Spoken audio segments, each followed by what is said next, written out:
Hello nieces, hello nephews, it's your Uncle Charles here and welcome back to my YouTube channel where we do unbiased price action analysis.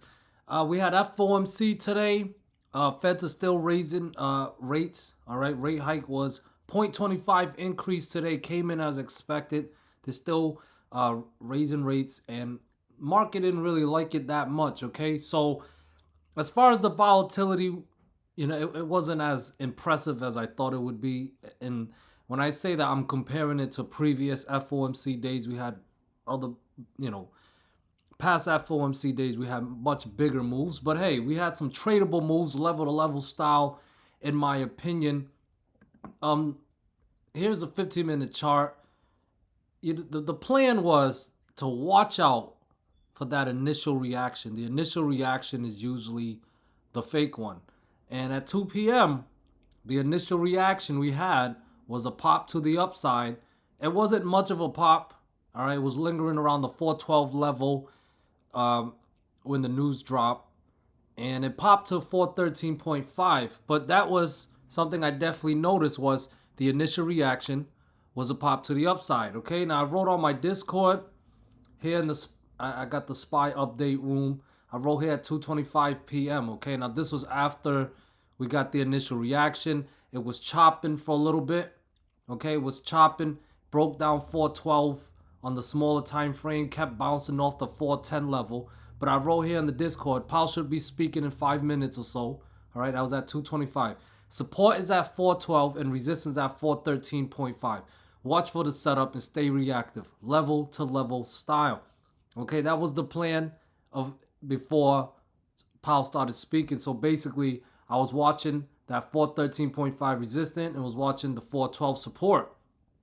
And as you guys know, Uncle Charles' style is very simple and straightforward. We short the breakdowns of support and we long the breakouts of resistance. And look at that. Beautiful breakdown. Broke down 412, okay? Hit that 410 level, even broke down 410 and triggered another nice level-to-level move down to the 408 to 407.5 zone. All right, and then we got another bounce there. All right, so that's 2 days in a row, a bounce there and a bounce there, that we had buyers stepping up, bulls being stubborn at that 408 to 407.5 zone, guys. All right, so pretty much trading FOMC compared to the previous one. I think this was, it wasn't the most impressive as far as volatility, but it was pretty simple. We shorted the breakdown of the support of 412 after the initial reaction was a pop to 413.5. Okay, textbook FOMC in my opinion. Now, we go to a bigger time frame. You can see that double bottom right here around 47.5 to 48 zone, okay? I'll add a trend line right there. And I'll make it green. Okay? So, the plan for tomorrow, pretty straightforward, okay? SPY needs to stay below 410 on any bounce, and it needs to break down 408. If you're a bear, you do not want to see SPY recapture 410. You want to see 408, fail off support, cancel this potential double bottom, and break down the trigger and move down to 406, 404 to 43.5 zone. That's the 38.2 fib level, and we could drop even lower. All right, if we break down 403.5, support of the megaphone patterns at 42.8ish. So below 42.8ish would be a breakdown. Watch for buyers around the 43.5 to 42.8 zone, around there. But for sure, a breakdown of 408 should trigger more downside for tomorrow. Okay, guys? Now, if you're a bull, based on this double bottom, I will trust it if it clears a resistant level. Okay? I will trust it if it clears a resistant level. If SPY wants to give us a W pattern, a bottom here and then a bottom here, this is a lower high. But if it recaptures 410, it could potentially go for the W pattern and hit 415 or maybe even higher. But as far as the bull case goes, we need to see 410 recapture to put 412 and 413.5 and 415 back in play. Okay, so above 410, look to short, look to long, guys. Breakdown of 408, look to short. That's the trading plan for tomorrow as far as the SPY goes, okay? Triple Q, pretty successful trading day for Triple Q as well. The initial pop to the upside at FOMC, but it never closed above 321.5. That was a resistant level that I had. 321 to 321.5. Rejected strong when Powell was done speaking. Broke down that 319 level and triggered a nice level move down to the 317-ish level, okay? So if Triple Q can stay below 319, that will be a good sign for bears. Break down 317.5 and 316, and we could possibly go test 313 and 311. All right. If you're a bull, you want to see 319 recapture and possibly go for that breakout of the 321 to 321.5 zone.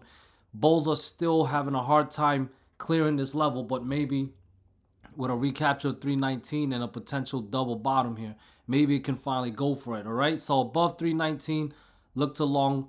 Let's see if it can clear 321 to 321.5 zone. Okay. But below 319, look to short. 317.5, 316, and 313 are support level / targets. All right. IWM got a nice strong rejection from that 23.6 fib level at 175-ish. Okay. That's bearish. All right. As long as below 175, that's bearish.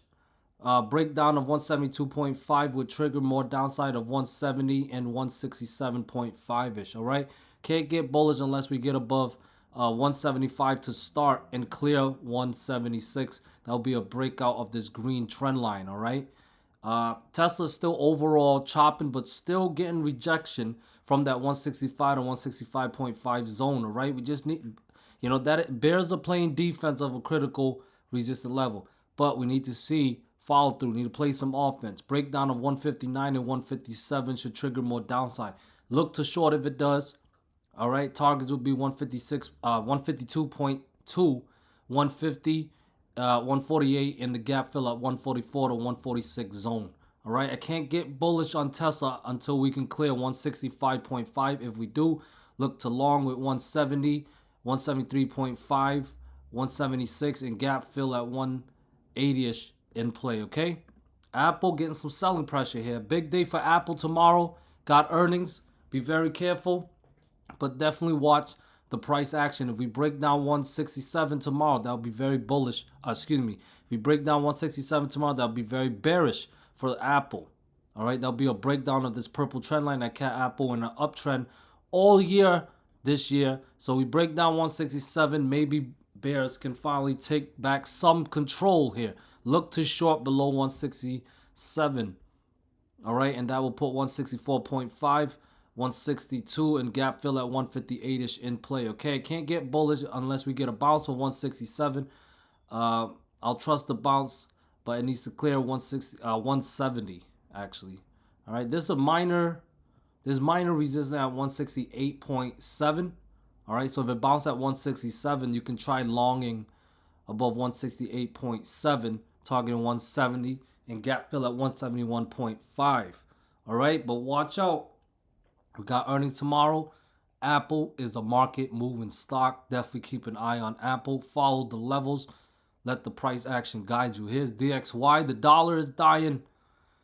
There is support at 101.2. Break it down. We'll probably see more downside. Can't get bullish unless we get above 101.6 to trigger more upside. All right, guys. As of right now, the dollar looks bearish, but VIX is showing some progress. It's still closing below that 18.5 level. Still rejecting from that 19.8 to 20 zone. Okay, so you guys know we get above 20, that'll be bullish for the VIX because we've been getting a lot of strong selling pressure there. So it will be a good reversal type of thing. All right, but back below 17 would be bearish. We might go see lower lows. I got 16 and 14 as the next support levels. Okay. Here is the dark pool. Nothing much happened at the dark pool. No orders over $1 billion. Got 206 mil, 207 mil, 183 mil. The biggest activity was around 410.86. But for me, that's not worth noting because the premium is too low. I need to see it over $1 billion. All right, here's the SPY filter for 500K premiums or above. 85% in the puts. Over 30,000 contracts went into puts, okay? Nothing that really sticks out. All these contracts are small sizes, so nothing that really sticks out to me. 93% in the puts, over 4,000 into puts. This one 315 strike price for May 4th. That's for tomorrow. Maybe they cashed out on it, but other than that one, nothing that really sticks out today on the flows. IWM. Now this over 90,000 contracts in the puts. A lot of block orders. So institution are making some moves here. Once again, getting puts. It's over 46 million in premium. Over 16,000 in size for this one. 200 strike price for puts. So very in the money. 195 strike price. Very in the money. So yeah, I like to see these because it's a good sign of volatility. But we shall see what IWM does tomorrow. Here is Apple. 82% in the calls for Apple. Okay, someone's trying to buy the dip maybe. But interesting that we see in something like this over 700K in premium, over 7,000 size, 180 strike price for May 19th. That's fairly aggressive, especially before earnings. What does this people know? I don't know. But let's move on to Tesla. Over 177,000 contracts in the puts compared to 20,000 in calls. Similar to IWM, a lot of block orders coming in for in the money puts. Okay, so Tesla has been chopping lately. It's been really choppy. So let's see. We know the range of Tesla. 165.5 is top of the range. 159 is bottom of the range, guys. This could be some good volatility incoming, like $10, $20 moves intraday. Okay. And it's Tesla. Tesla's done it before. And VIX all in puts. Okay, guys? So I really hope that my videos was able to assist you guys today with the trading and continue to assist you guys in the future. You know, thank you guys so much for tuning in. If you want more content from Uncle, please consider joining my Discord. Other than that, have a great evening. Peace.